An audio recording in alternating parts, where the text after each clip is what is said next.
শুভ সকাল। আমন্ত্রণ জানাচ্ছি সংবাদ পর্যালোচনা ভিত্তিক আরটিভির নিয়মিত আয়োজন আজ পত্রিকায়। সঙ্গে আছি মাইদুর রহমান রুবেল। এই অনুষ্ঠানের মাধ্যমে আমরা দেশের উল্লেখযোগ্য জাতীয় দৈনিকের অন্যতম শিরোনামগুলো আপনাদের জানানোর চেষ্টা করি। একই সাথে খবরের পেছনের খবরও তা নিয়ে বিশ্লেষণ শুনি। সংবাদ বিশ্লেষণে আজ যোগ দিচ্ছেন দৈনিক ইনকিলাবের সহকারী সম্পাদক মেহেদী হাসান পলাশ। আপনাকে স্বাগত জানাচ্ছি আমাদের অনুষ্ঠানে। আপনাকেও ধন্যবাদ জানাচ্ছি।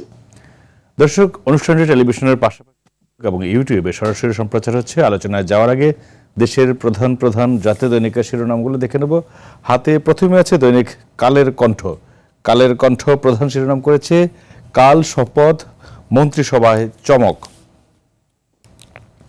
ভোটের হারে বিএনপির চেয়ে 18.21% পিছিয়ে জামায়াত।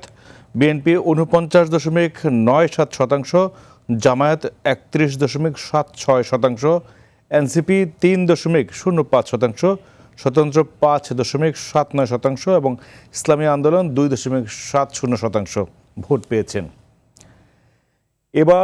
এবারও রোজার আগেই নিত্যপণ্যের বাজার গরম। লেবু 70 থেকে 80 টাকা হালি, খেজুর কেজিতে 30 থেকে 50 টাকা পর্যন্ত বেড়েছে, করল্লা 120 থেকে 140 টাকা, টমেটো 50 থেকে 60 টাকা কেজি বিক্রি হচ্ছে। সিঙ্গাপুরের তাইকুন আজিজ খানের ব্যাংক হিসাব জব্দ, অভিযোগ অস্বীকার। এসালামের সম্পদও তদন্তের মুখে। দৈনিক আমার দেশ প্রধান শিরোনাম করেছে হা ও না ভোটের প্রকৃত চিত্র তারা তুলে ধরার চেষ্টা করেছেন। 12 আসনে জিতেছে না ভোট। না ভোটে বেশি পাওয়া আসনগুলোতে বিএনপি প্রার্থীদের জয় বলছে আমার দেশ। গোপালগঞ্জে হায়ের চেয়ে না ভোট দ্বিগুণের বেশি। পজিটিভ রাজনীতির জন্য নতুন বার্তা, ডক্টর শফিক ও নাহিদের বাসায় তারেক রহমান। নির্বাচন পরবর্তী সহিংসতা রোধে পদক্ষেপের আশ্বাস তারেক রহমানের। জাতীয় স্বার্থে নতুন সরকারের সহযোগিতা, বিরোধী দল হিসেবে আপোষহীন জামায়াত। এ সাক্ষাৎ দেশের রাজনীতির গুরুত্বপূর্ণ দিক বলছে এনসিপি। বিএনপি সম্ভাব্য মন্ত্রিসভায় আলোচনায় যেসব নতুন মুখ এমন একটি স্টোরি করেছে। পরিচ্ছন্ন ভাবমূর্তি মন্ত্রিসভা গঠনের লক্ষ্য, থাকছেন যুগপৎ আন্দোলনের শরিকদের দলের নেতারা। একাধিক টেকনোক্রেট মন্ত্রী নেওয়ার পরিকল্পনা রয়েছে বলছে বিএনপি। আরও একটি খবর তারা করেছে, খুলনা আওয়ামী লীগ অফিসে তালা খুলে নেতাকর্মীদের প্রবেশ, মুজিব হাসিনার ছবিতে ফুলের মালা। তারা যেটি বলছে, 1.5 বছর পরিত্যক্ত থাকার পর রোববার খুলনা আওয়ামী লীগ অফিসে তালা খুলে প্রবেশ করেন দলটির কয়েকজন নেতাকর্মী। দৈনিক যুগান্তর গুরুত্ব দিয়ে যেটি ছেপেছে, প্রত্যাশার পেশাদার প্রশাসন কতদূর, সবাই এখন বিএনপি। এটি অবশ্য মন্তব্য প্রতিবেদন। গুরুত্বপূর্ণ পদ বাগিয়ে নিতে সুবিধাবাদী চাটুকারদের দৌড়ঝাঁপ চলছে। সব সরকারের আমলে তারাই আপদ আর বিপদ। ইতিবাচক রাজনীতির নতুন বার্তা, শফিকুর রহমান ও নাহিদ ইসলামের বাসায় তারেক রহমান। নেতাকর্মীদের সতর্ক করল বিএনপি, নির্বাচন পরবর্তী সহিংসতা ও হামলা। দৈনিক সমকাল প্রধান শিরোনাম করেছে নবীন প্রবীণ সমন্বয়ে মাঝারি আকারের মন্ত্রিসভা হচ্ছে। সরবরাহ পর্যাপ্ত, তবু রমজানের বাজার চড়া। খেলাপি ঋণের বোঝা নিয়ে সংসদে যাচ্ছে 11 MP.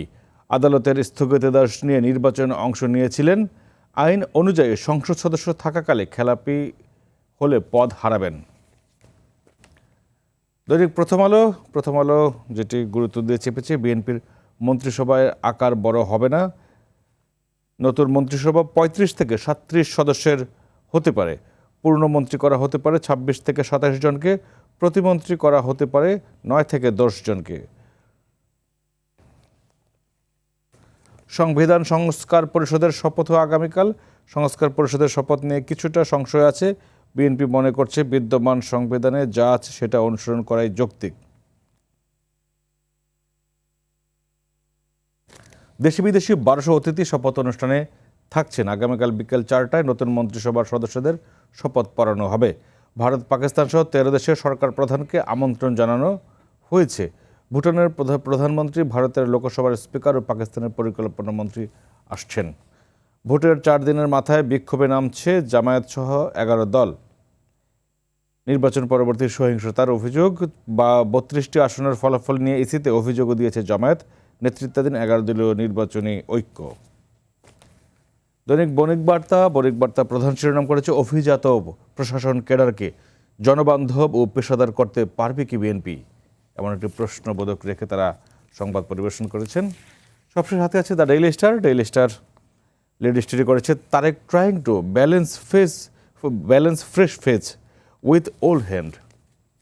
The cabinet is expected to have 25 to 30 members and the leadership will consider former minister from the BNP lead 2001 government, standing committee member and new face। সব কিছু মিলিয়ে তারা আসলে নতুন পুরনো আমরা যেটি দেখছি যে আগামীকাল ত্রয়োদশ জাতীয় সংসদ নির্বাচনের মানে যারা এমপি নির্বাচিত হয়েছে জনপ্রতিনিধি তাদের আগামীকাল সকাল 10টায় জাতীয় সংসদ ভবনের সামনে শপথ অনুষ্ঠিত হবে এবং বিকেলেই মন্ত্রিপরিষদের শপথ অনুষ্ঠিত হচ্ছে। এবং যেটি আমরা ইতিমধ্যে যে প্রেডিকশনগুলি দেখছি পত্রপত্রিকায় সেটি হচ্ছে যে বিএনপি যে শপথ নিতে যাচ্ছে নতুন এই সরকার, নতুন অনেক চ্যালেঞ্জ থাকবে, তার মধ্যে তারা একটু বড় মন্ত্রিসভা করছে না, মাঝারি সাইজের একটি মন্ত্রিসভা করতে যাচ্ছে। তার আকার আমরা দেখছি যে 25-30 কিংবা 35 এর মধ্যে হবে এবং এর মধ্যে অনেকগুলো নাম ইতিমধ্যে সামনেও চলে এসেছে। আপনি নিশ্চয়ই দেখেছেন, অনেক প্রবীণ আছে, নতুন আছে, ত্যাগী নেতা আছে বা জোটের শরিকরাও আছে। এই যে বিএনপির নতুন পথ চলা, এটি আসলে কতটা চ্যালেঞ্জিং হবে বলে মনে করছেন? আসসালামু আলাইকুম এবং শুভ সকাল। আশা করি আমাকে শুনতে পাচ্ছেন। নিশ্চয়ই। প্রথমে আপনি যে প্রশ্নটা করলেন সেটা হলো যে বিএনপির এই নতুন পথ চলা কিরকম চ্যালেঞ্জের হবে। প্রথম যে জায়গাটা সেটা হলো যে আমরা বিগত 17 বছর এই জাতি একটা গণতান্ত্রিক পরিবেশের জন্য যে অপেক্ষা করেছিল, যে সংগ্রাম লড়াই করেছে, যে ত্যাগ তিতিক্ষা করেছে, যে কষ্ট করেছে, যে অপেক্ষা করেছে, আগামীকালের এই শপথ গ্রহণের মধ্য দিয়ে বাংলাদেশের আবার গণতন্ত্রে ফেরার মধ্য দিয়ে এই 17 বছরের যে স্বপ্ন এবং সংগ্রাম এবং ত্যাগের এটা পূরণ হবে।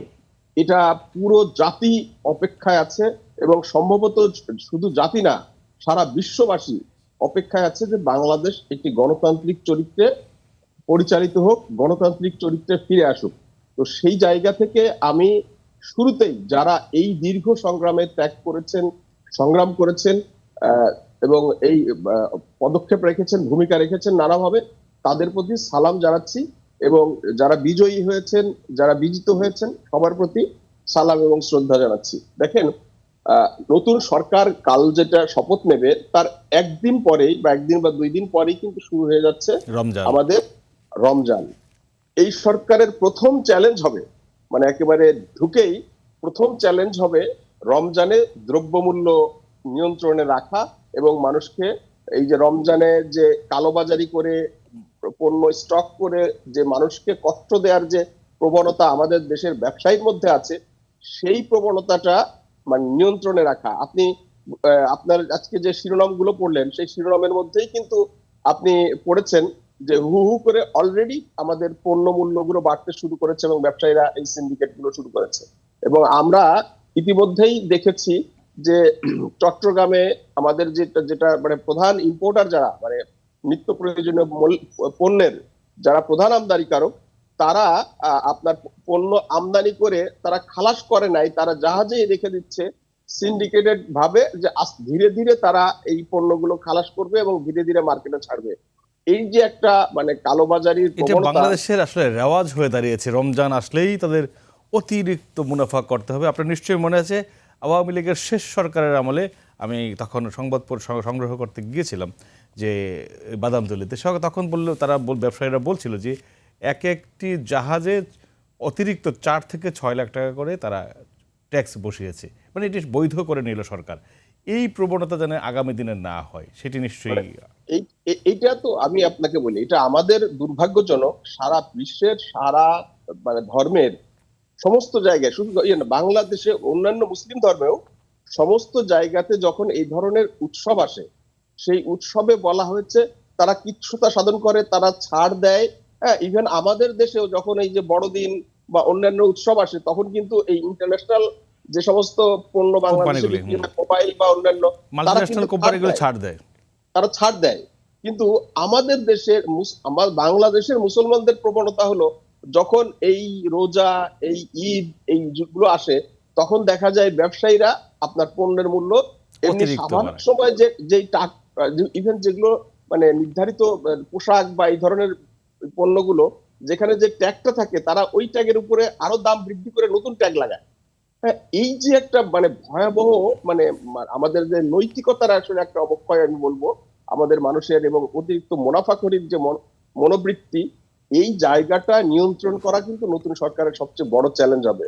এবং এটা যদি নিয়ন্ত্রণ করতে না পারে, শুরুতেই কিন্তু একটা মানে সবচেয়ে বড় বিতর্কের বড় মধ্যে ধাক্কা পড়বে। খেতে পারে। আপনার মনে আছে যে 1991 সালে বিএনপি যখন প্রথম মানে বেগম খালেদা জিয়ার নেতৃত্বে রাষ্ট্র ক্ষমতা নেয়, ক্ষমতা নেওয়ার সাথে সাথেই কিন্তু একটা বড় প্রলয়ঙ্করী ঘূর্ণিঝড়ের মধ্যে পড়ে হয়েছিল, এবং সরকারকে কিন্তু শুরুতেই ওই একবার ধাক্কা ঘূর্ণিঝড় খেতে হয়েছিল। মোকাবেলা করতে, ওই ধাক্কাটা মোকাবেলা করতে হয়েছিল। এবং এবারেও কিন্তু সরকার একেবারে ওথ নেয়ার পরেই আপনার এই যে রমজানের ধাক্কাটা, এটা তাদের সবচেয়ে বড় চ্যালেঞ্জ, যে রমজানের দ্রব্যমূল্যটাকে সহনীয় রাখা এবং সবগুলো দ্রব্য বা পণ্য মার্কেটে অ্যাভেলেবেল রাখা। যারা ষড়যন্ত্র করতে চায়, সরকারকে বিতর্কিত করতে চায়, তারা কিন্তু মানে ব্যবসায়ীরা তো আছেই, এর বাইরে যে সমস্ত রাজনৈতিক শক্তি বা দেশি বিদেশি শক্তি যারা এই সরকারকে শুরুতে একটা ধাক্কা দিতে চায়, বিতর্কের মধ্যে ফেলতে চায়, তারা কিন্তু এই সুযোগ নিতে কোনোভাবেই দ্বিধা করবে না। তো কাজে এই ব্যাপারে সরকারকে মানে সতর্ক থাকতে হবে। একই সাথে আপনি দেখেন যে আমাদের যে মানে যারা বিরোধী দল হতে যাচ্ছে, তারাও কিন্তু একেবারে শুরু থেকেই একটা মানে মানে সরকারকে চেপে ধরার একটা প্রবণতা তাদের অ্যাক্টিভিটি এবং কাজের মধ্যে আমরা দেখেছি। যদিও গতকাল মানে বিজয়ী দল বিএনপির চেয়ারম্যান জনাব তারেক তারেক রহমান, রহমান আমাদের প্রধান বিরোধী দল যেটা হতে যাচ্ছে জামাত ইসলামের আমির, তার আমিরের বাসায় বাসায় গিয়েছিলেন। এবং সেকেন্ড বিরোধী দল যেটি এনসিপি, তার নেতার বাসায় গিয়েছেন। এইটা বাংলাদেশের রাজনীতিতে একটা অভূতপূর্ব পলিটিক্যাল জেস্টার। অতীতে একটা আমরা ইতিবাচক কখনোই ইতিবাচক রাজনীতির নতুন হ্যাঁ সূচনা হতে মানে যাচ্ছে, আমরা হ্যাঁ এটা আশা এটা এটা করতেই পারি। বাংলাদেশের, হ্যাঁ এটা বাংলাদেশের ইতিহাসে অতীতে কখনো ঘটে নাই। এবং এইভাবে যদি, এবং আমি মনে করি যে নির্বাচন পরবর্তীকালে যে সমস্ত টুকটাক সহিংসতার ঘটনা নানা জায়গায় ঘটছিল, এই যে গতকালের যে মানে মানে আমাদের সব রাজনৈতিক দলগুলোর এই যে জেস্টারটা, এই জেস্টার এই ধরনের ঘটনা মানে হ্রাস করতে বা কমায় আনতে খুব দারুণ মানে সহায়তা করবে। বাট আবার এখানে দেখেন সবাই কিন্তু একটা কথা বলেছে, মানে জামায়াতের আমির বা এনসিপির নেতা নাহিদ ইসলাম বলেছেন যে আমরা আমাদের ভিতরে প্রতিদ্বন্দ্বিতা থাকবে, আমরা সরকারকে মানে ওয়াচ করব, পর্যবেক্ষণ করব, সরকারকে চাপ দিব, কিন্তু নিশ্চয়ই। আমরা চাই এভাবেই যে আমাদের জাতীয় গুরুত্বপূর্ণ বিষয় বিষয় নিরাপত্তার বিষয়, এসব বিষয়ে যেন আমরা মানে ঐক্যবদ্ধ থাকতে পারি। এই যে একটা বিষয় আমরা কিন্তু অতীতে দেখি নাই। অতীতে কিন্তু এই যে যখন বিএনপি ক্ষমতায় গ্রহণ করেছে, আপনার এই শেখ হাসিনা বলেছে আমরা একদিনও এক মুহূর্তের জন্য সরকারকে স্বস্তিতে থাকতে দেব না, এবং আমরা সেটা দেখেছি এবং তিনি সেটা করেছেন।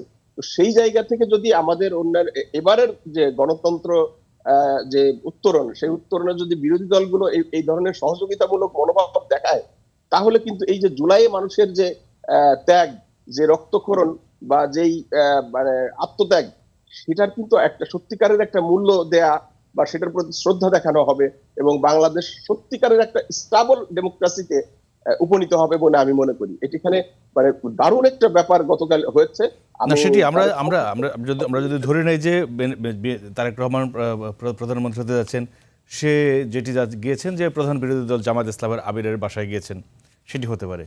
জামায়াতের আমিরের সাথে নাহিদ ইসলাম কিন্তু একই জোটে, তার বাসায় না গেলেও পারতেন, যেহেতু গিয়েছেন, তাদের সাথে কথা বলেছেন। আমরা সেই কারণে বলছি যে একটি ইতিবাচক রাজনীতির সূচনা হলো, এবং এই ধারাবাহিকতা সামনের দিকেও হয়তো অব্যাহত থাকবে, ধরে রাখতে পারবে সেটি। রুবেল, শুধু সেটা নয়, আপনি দেখবেন যে তারেক রহমান চাইলে উনি কোন একটা কনভেনশন হলে সব রাজনৈতিক দলকে ডাকতে পারতেন, বুঝতে পারতেন অথবা নিশ্চয়ই। তিনি মানে শপথ নেওয়ার অনুষ্ঠানে সবার সাথে মত বিনিময় করতে পারতেন, শুভেচ্ছা বিনিময় করতে পারতেন, অথবা তিনি প্রধানমন্ত্রী হয়ে তার কার্যালয়ে সবাইকে ডাকতে রাখতে পারতেন। পারতেন। কিন্তু তিনি কিন্তু এই যে পলিটিক্যাল কোনো ইগো না দেখিয়ে, আমি বিজয়ী দলের মধ্যে অতীতে আমরা যে সমস্ত অহংকার দেখেছি, এইটার কোনো কিছু না দেখিয়ে তিনি খুব স্বাভাবিকভাবে মানে এই দুইটা রাজনৈতিক দলের নেতার বাসায় গেছেন। এবং আপনি যদি যেটা আপনি বললেন যে জামাত ইসলাম তারা একটা বড় রাজনৈতিক বিরোধী দল হিসাবেই কিন্তু তারা আবির্ভূত হয়েছে, সেই তুলনায় এনসিপি অত্যন্ত ক্ষুদ্র একটা জায়গায়, কিন্তু তারেক রহমান কিন্তু তার বাসায় গেছেন। এটা একটা নাকি দলের দারুণ। প্রধান হিসেবে গিয়েছেন আমার মনে হয়, হ্যাঁ, ঠিক আছে, কিন্তু সেটি হ্যাঁ, ইতিবাচক হিসেবে আমরা দেখতে রাইট। চাই। এটা আমরা খুবই ইতিবাচক হিসেবে দেখতে চাই, এবং আমি মনে করি এর মধ্যে দিয়ে বাংলাদেশের রাজনৈতিক মানে ইয়েতে, কালচারে যে মানে অস্থিরতা, যে অনিশ্চয়তা, যে দ্বন্দ্ব বা প্রতিপক্ষকে মেনে না নেয়া এবং প্রথম দিন থেকে অসহযোগিতা করার যে সংস্কৃতি, এই সংস্কৃতি থেকে বেরোতে দারুণভাবে সহযোগিতা করবে বলে আমার দৃঢ় বিশ্বাস। আমরাও নিশ্চয়ই মনে করি সরকার তাদের সরকার চাইবে যে তার মতো শক্ত করে প্রশাসন চালাতে, এবং বিরোধী দল যারা আছেন তারাও নিশ্চয়ই শক্ত একটি বিরোধী দল থাকবেন, এবং সরকারের যদি কোনো ভুল ভ্রান্তি থাকে সেই সমালোচনা, যেটি গণতন্ত্রের চর্চা, সরকারের সমালোচনা করা, সরকারের মানে যদি কোনো জায়গায় তারা ভুল করে সেটি টেনে ধরা, সেটি করলে হয়তো জবাবদিহিতার জায়গাটা নিশ্চিত হবে এবং দেশটা এগিয়ে যাবে আমার মনে হয়। আপনার কি মনে হয়? আমরা কিন্তু খুব আন্তরিকভাবে চাই যে জামাত ইসলামী বা এনসিপির যে জোটটা আছে, এই জোটটা সত্যিকারের একটা কার্যকর বিরোধী দল হোক, এবং গণতান্ত্রিক পন্থায় তারা সরকারকে প্রচন্ড ভাবে মানে একটা ওয়াচডগের ভূমিকা রাখুক, এবং সরকারের ভুল ত্রুটি গুলো নিয়ে একটা সরকারকে চাপে রাখুক। এটা বাংলাদেশের জন্য ভালো, এইটা যে বিরোধী রাজনৈতিক দল বা জোট তাদের জন্য ভালো, ইভেন সরকারি দল তাদের জন্য ভালো। আপনি মনে করবেন যে এই যে 24-এর যে মানে ইলেকশন হলো, সেই ইলেকশনের পরে যদি এরকম সাইজেরও একটা বিরোধী দল থাকতো, তাহলে শেখ হাসিনাকে কিন্তু এই পরিণতির মুখে পড়তে হতো না। হ্যাঁ, সেই জায়গা থেকে আমি মনে করি সত্যিকারের একটি বিরোধী দলের ভূমিকা, এবং শক্ত বিরোধী দলের ভূমিকা, এবং প্রবল বিরোধী দলের ভূমিকা আমাদের গণতন্ত্রের জন্য খুবই গণতন্ত্রের জন্য ভালো, সহায়ক। দেশের জন্য ভালো, এবং রাজনৈতিক দলগুলোর জন্য ভালো। তো সেই জায়গাতে আমি মনে করি যে এখন কিন্তু দেশের জনগণ জামাত ইসলামকে কিন্তু এতদিন রাজনৈতিক দল হিসাবে দেখেছে, কিন্তু রাষ্ট্রের মেকানিজমের মধ্যে জামাত ইসলামকে ওইভাবে দেখতে পায়নি। এবারে কিন্তু যখন তারা প্রধান বিরোধী দল হিসাবে দায়িত্ব পালন করবে, সেই জায়গাতে কিন্তু জনগণ শুধু সরকারকে না, জামাত পার্লামেন্টে এবং পার্লামেন্টের বাইরে বিরোধী দল হিসাবে কিভাবে অ্যাক্ট করছে সেটাও কিন্তু মানুষ মানে ওয়াচ করবে, পর্যবেক্ষণ করবে। সেই জায়গা থেকে জামাতকেও কিন্তু পরবর্তী তার ডেভেলপমেন্টের জন্য, পরবর্তী অগ্রগতির জন্য জামাতকেও কিন্তু দায়িত্বশীল ভূমিকা যদি জামাত রাখতে না পারে, পরবর্তী নির্বাচনে বা পরবর্তী উত্তরণের ক্ষেত্রে জামাতকে কিন্তু এই জবাবদিহিতা দিতে হবে। তো সেই জায়গা থেকে জামাতকেও ব্যর্থ হওয়ার, বিরোধী দল হিসেবে তার দায়িত্ব থেকে ব্যর্থ হওয়ার কোনো সুযোগ নেই। এবং সেইটা আমরা যেটা বারবার বলছি, যেটা দেশের জন্য ভালো, গণতন্ত্রের জন্য ভালো, এবং রাজনৈতিক দলগুলোর জন্য ভালো, জনগণের জন্য এটা ভালো। আমরা চাই জামাত কার্যকর একটি বিরোধী দল হিসেবে, শক্ত বিরোধী দল হিসেবে বাংলাদেশের রাজনীতিতে আবির্ভূত হোক এবং টিকে থাকে। নিশ্চয়ই, মানে সরকারের যেমন কিছু দায় আছে, বিরোধী দলের কিছু দায়িত্ব আছে, সেটি নিশ্চয়ই জামায়াত ইসলাম পালন করবে। আমরা যদি ভোটের হিসাব দেখি, সেটি হচ্ছে যে বিএনপির যে ভোট পেয়ে নির্বাচিত হয়েছে বা সরকার গঠন করতে যাচ্ছে, সে তার 49.97 ভোট পেয়েছে বিএনপি, এবং জামায়াতও কিন্তু কম ভোট পায়নি, একেবারে 31.76% ভোট পেয়েছে, 18-র বেশি হেরফের। এই জামায়াতও কিন্তু তারা দীর্ঘদিন রাজনীতি করার পর, বা তারা এই যে 5 আগস্টের অভ্যুত্থানের পর জামায়াতের রাজনীতির যে উত্থান, এটিও কিন্তু একদম আশানুরূপ উন্নতি হয়েছে বলেই দেখা চলে। যদিও বিএনপি বলছিল যে জামায়াতের ভোট কতই বা বেড়েছে, কিন্তু ভোট কিন্তু অনেক বেড়েছে, নিশ্চয়ই দেখেছেন। এই যে ভোটটা আপনি দেখছেন, এই ভোটটার আমি আমার ব্যক্তিগত একজন পর্যবেক্ষক হিসেবে বা রাজনৈতিক বিশ্লেষক হিসেবে এই ভোটটাকে আমি কোন রাজনৈতিক দলের সঠিক ভোট হিসেবে দেখি না। হ্যাঁ, কারণ এই যে বিএনপি যে প্রায় 50% ভোট পেয়েছে, আমি এই ভোটটাকে বিএনপির ভোট মনে করি না। বা জামাত যে 31% ভোট পেয়েছে, এই ভোটটাকেও আমি জামাতের অরিজিনাল ভোট হিসেবে দেখি না। আপনি জানেন যে বাংলাদেশের মানে সবচাইতে বিরোধী দলগুলোর মধ্যে একটি বাংলাদেশ আওয়ামী লীগের কিন্তু অনুপস্থিত ছিল এই নির্বাচনে, এবং বাট তারা অনুপস্থিত থাকলেও, এবং তাদের নেত্রী যিনি শেখ হাসিনা, দেশের বাইরে থেকে কিন্তু তার ক্যাম্পেইনিং করেছে যে যেখানে নো ভোট নো ভোট, অর্থাৎ যেই নৌকা নেই, যেই ব্যালটে নৌকা নেই সেই ব্যালটে কেউ ভোট দিতে যাবে না। কিন্তু আমরা দেখলাম তার এই আহ্বানটা কিন্তু বাংলাদেশে তার নেতা কর্মীদের মধ্যে সেইভাবে সাড়া ফেলেনি, এবং বিপুল পরিমাণ আওয়ামী লীগের লোকজন তারা ভোট দিতে গেছে। এবং দুই জোটের পক্ষ থেকে নির্বাচনে যারা অংশগ্রহণ নিয়েছে, বিএনপি এবং জামাত, দুই জোটের পক্ষ থেকেই কিন্তু আওয়ামী লীগের ভোটটাকে কেন্দ্র করে তারা ব্যাপকভাবে ক্যাম্পেইনিং করেছে, তাদেরকে প্রচন্ড ভাবে টানা মানে নিজের দিকে টানা হয়েছে। তো তার ফলে আমি মনে করি যে আওয়ামী লীগের যদি 20% বা 30% ভোটও থাকে, তো এই ভোটটা কিন্তু এই দুই জোটে ভাগ হয়েছে, হয়তো কোথাও কম গেছে, কোথাও বেশি গেছে।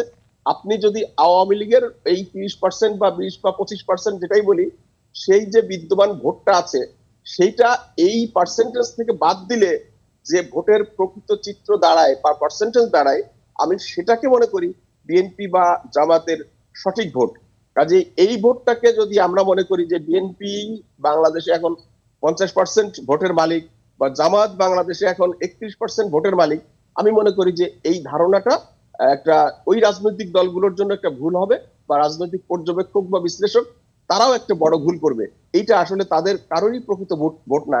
যদি কখনো, কেননা বলছি যদি কখনো ভবিষ্যতে আওয়ামী লীগ আবার রাজনীতিতে ফিরে আসে, তাদের ভোটগুলো তাদের কাছে চলে যাবে, তখন এই ভোটগুলো কিন্তু ভাগ হয়ে তাদের ওই দিকে চলে যাবে, এবং ওই চলে গেলে কিন্তু তখন আর এই ভোটের পার্সেন্টেজটা মানে বলা যাবে না যে তাদের ভোটটা কমে গেছে। আসলে কিন্তু এই ভোটটা তাদের ছিলই না, এটা একটা রাজনৈতিক দলের অনুপস্থিতির কারণেই, আওয়ামী লীগের মতো একটা রাজনৈতিক দলের অনুপস্থিতির কারণে এই ভোটের পার্সেন্টেজটা উভয় দলের বেড়েছে।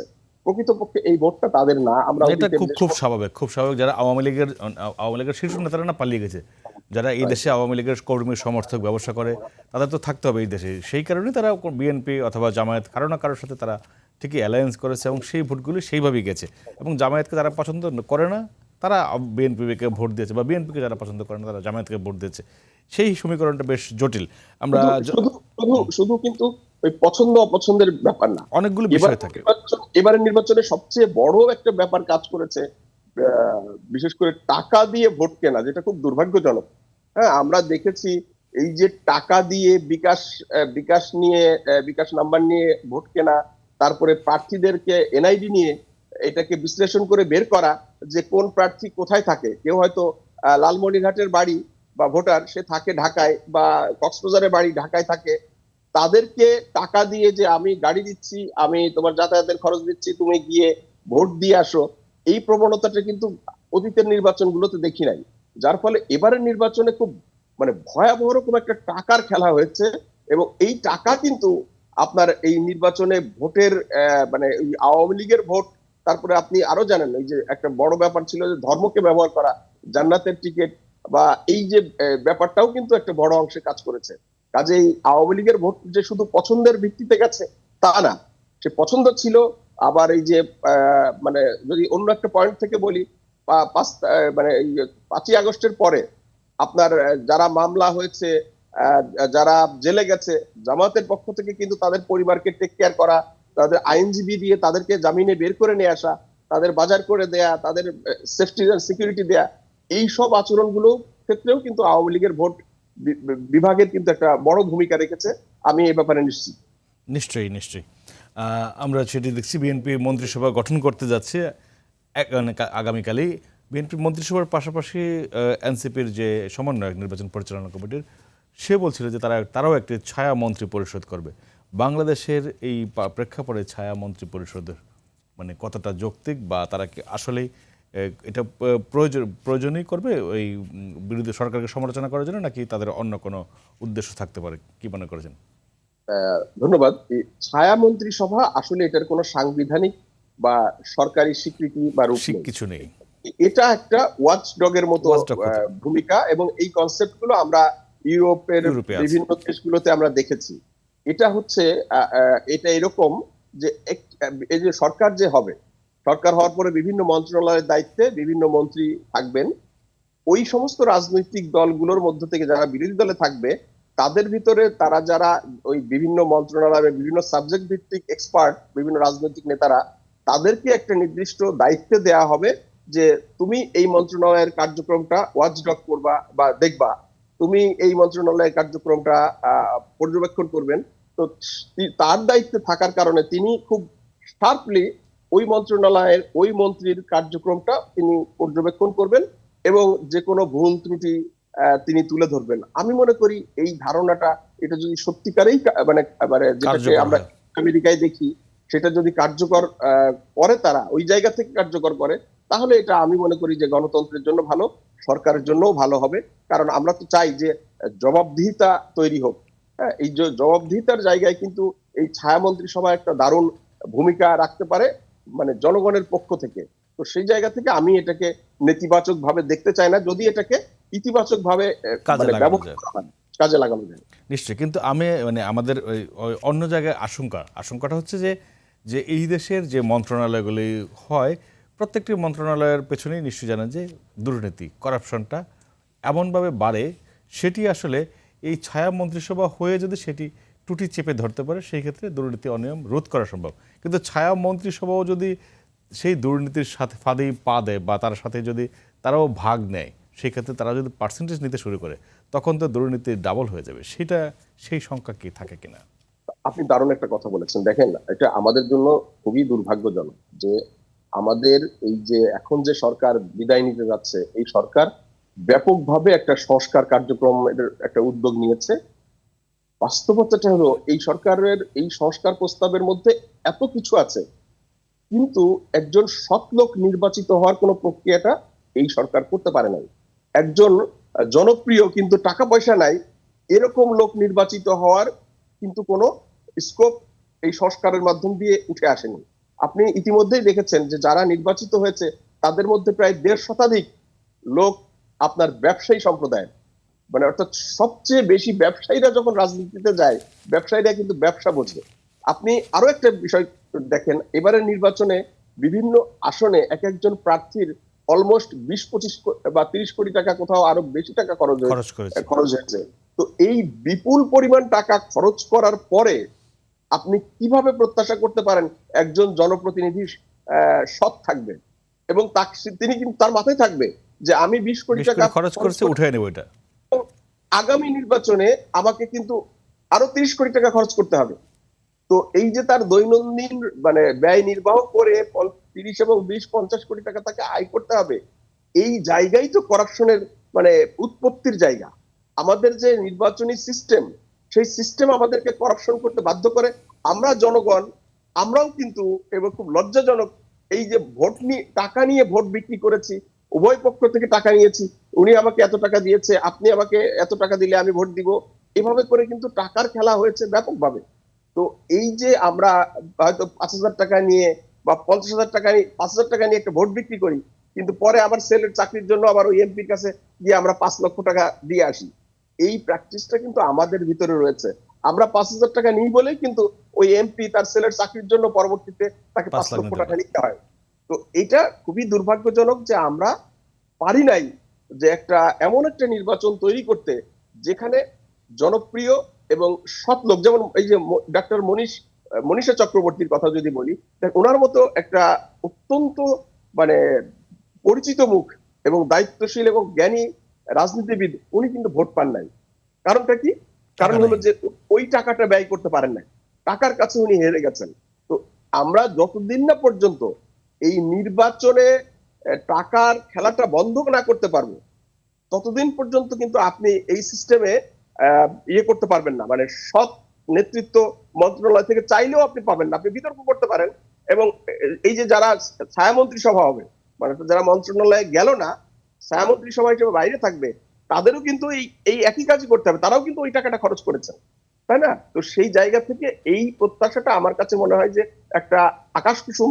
আমরা হয়তো দুর্নীতির মাত্রাটাকে কমাতে পারি। এবং আপনি আরেকটা জিনিস খেয়াল করেন যে এই যে মানে এখন যে রানিং সরকার, এই সরকার যখন উপদেষ্টা হলো, এই উপদেষ্টার ভিতরে যে তরুণ নেতারা ছিল, তাদের ভিতরে তারা যখন এনসিপি নামে রাজনৈতিক দল করে তারা নির্বাচনে যাওয়ার ঘোষণা দিল, তারপর থেকেই কিন্তু আমরা দেখলাম এদের ভিতরে এই যে নির্বাচনী খরচ তোলার নামে সীমাহীন দুর্নীতির ভিতরে ঢুকে যেতে, ক্রাউড ফান্ডিং করলো। হ্যাঁ, মানে এই ফান্ড তারা মানে বিভিন্ন যে আমি তো ইলেকশন করতে হবে, কাজে ইলেকশনের জন্য আমার টাকা লাগবে, এই টাকার জন্যই কিন্তু তারা দুর্নীতির ভিতরে ঢুকে গেল। তো এই যে আমাদের টোটাল পলিটিক্যাল সিস্টেমটা দুর্নীতিতে ভরা, এবং এইখান থেকে আপনি প্রকৃত সৎ মানে সরকার, প্রকৃত সৎ নেতা খুঁজে বের করা আমার ব্যক্তিগত বিবেচনায় একেবারেই সম্ভব না। আমরা হয়তো সেখানে চেক অ্যান্ড ব্যালেন্স করে একটু ইয়ে করতে পারি, নিয়ন্ত্রণ করতে পারি, যেটা এটা বিগত রেজিমের অর্থাৎ হাসিনা রেজিমের মতো লাগাম ছাড়া হয়ে না যায়, অর্থ পাচার না হয়ে যায়, এই প্রত্যাশাটুকু আমরা করতে পারি। আমি ব্যক্তিগতভাবে মনে করি না যে বাংলাদেশে কোনো ওই যে ফেরেস্তার শাসন বা মদিনার শাসন মানে অর্থনৈতিক পার্সপেক্টিভে এটা সম্ভব। এটা আমি আসলে সিস্টেমের কারণে দেখি না। ওই যে বলে না যে জন্ম আজন্ম পাপ, আমাদের রাজনীতিবিদ জন্মজাত ইলেকশনটাই এরকম একটা সিস্টেমের মধ্যে, যেখান থেকে আসলে জন্ম থেকে জ্বলছি, ওই ওই প্রক্রিয়ার মধ্যে আমরা ঢুকে গেছি আর কি। নিশ্চয়ই, মানে এই যে আমরা যেই অন্তর্বর্তী সরকারের কাছে যেমন প্রত্যাশা করেছিলাম, সেটি নিয়েও অনেক হতাশা রয়েছে যে তারা নতুন টাকা ছাপিয়েছে, সেই ক্ষেত্রে মূল্যস্ফীতিও বেড়েছে, মানুষের উপর চাপ বেড়েছে। এর মধ্যে অন্তর্বর্তী সরকারের বিদায় নেওয়ার সময় হয়েছে, নতুন সরকার আসছে, নতুন সরকার এসে আবার কি করবে সেটি কিন্তু আবারও নতুন করে চ্যালেঞ্জের মুখেই পড়ছে। সামনে যেহেতু রমজান, সেটি নিয়েও কিন্তু নতুন চাপ আছে। এবার রমজানের আগে নিত্যপণ্যের বাজার নিয়ে আমরা যেটি দেখেছিলাম যে সরকার যে চট্টগ্রাম বন্দর নিয়ে যেই যেই যেই সিনারিটা হয়েছিল, সেই ক্ষেত্রে এই সুযোগটি কিন্তু পেয়েছিল ব্যবসায়ীরা। এখন এই যে বাণিজ্য মন্ত্রণালয় যারা চালাতে আসেন, আপনারা নিশ্চয়ই দেখেছেন যে অন্তর্বর্তী সরকারের মতো সরকারেও বাণিজ্য মন্ত্রণালয় চালিয়েছেন জাকেজ গ্রুপের শেখ বসিরউদ্দিন। এখন বিএনপি ক্ষমতায় আসলে আবার যদি কোনো ব্যবসায়ী আসে, ব্যবসায়ীদের স্বার্থই কিন্তু রক্ষা করা হবে। সেই ক্ষেত্রে আসলে জনগণের ভোগান্তি বা জনগণের ভোক্তার যে প্রাপ্যটা, সেটি কিন্তু ভোক্তা বঞ্চিতই হয়। বিএনপি সরকারের কি করা উচিত আসলে বাণিজ্য নীতির জন্য বা বাণিজ্য মন্ত্রণালয়ের জন্য? ধন্যবাদ। আসলে এই যে আমরা সব সরকারের সময় দেখেছি যে বাণিজ্য মন্ত্রণালয়গুলো আপনার ব্যবসায়ীদের কাছে দেয়া হয়, এটা অনেকটা শেয়ালের কাছে মুরগি বর্গা দেওয়ার মতো। কিন্তু আবার এর মধ্যেও চেষ্টা করলে যে সম্ভব, আপনার মনে আছে যে এই এই যে এখন যে অন্তর্বর্তী সরকার, তিনি কিন্তু তার প্রথম বছরে তিনি রমজানে কিন্তু দ্রব্যমূল্য সহনশীল এবং নিয়ন্ত্রণে রাখতে পেরেছিলেন। কিন্তু দ্বিতীয় রমজানে এসে কিন্তু তারা তাদের এই এই নিয়ন্ত্রণটা কিন্তু তারা ভেঙে ভেঙে পড়েছে।